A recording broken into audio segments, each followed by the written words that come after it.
Okay, I've been going through the lance techniques of Form 8, and I'm now at striking lance. It has a lot of similarity to striking set, done empty-handed. But if I was doing the form, I would have just finished with deceptive lance, where I did my two outward torquing strikes. And then I'm going to move to 12 o'clock.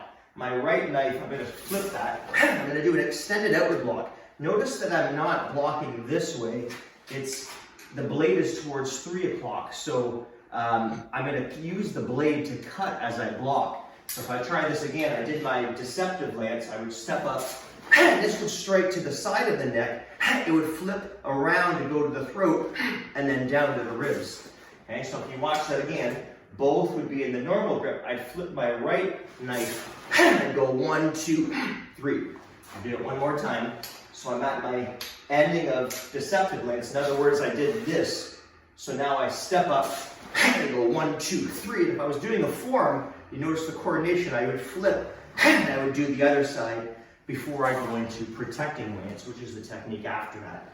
So how this works, I'm going to use Scott. I'm going to do it on a different angle. So I'm going to pretend, maybe you can come from this angle, that maybe like I finished deceptive lance on this angle. Now the step through right comes, so I block and I cut and the throat, and I go down to the ribs. Okay, so if you watch this again, maybe just back up right here. So I wouldn't be in this position and opposite on the street, but for purposes of the form, he comes and I go, okay, there's one, and there's the throat, and there's down to the ribs. We have a rule in Kenpo that we always want to block at or above the elbow. I'm not going to worry quite as much when I have a knife. I am still going to try to get to the elbow, but you notice I have a little bit more cushion because I have a knife that I'm blocking with, but I still don't want this to happen. The other thing too is I'm en route to the first slice.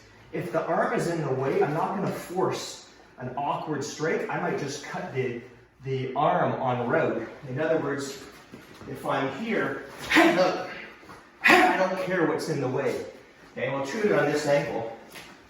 So let's say I finish this and the punch came. 1, 2, 3. Watch that again. I'm in this position and the punch. 1, 2, 3.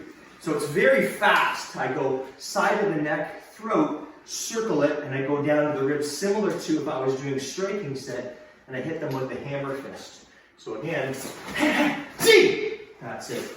And that is striking lance.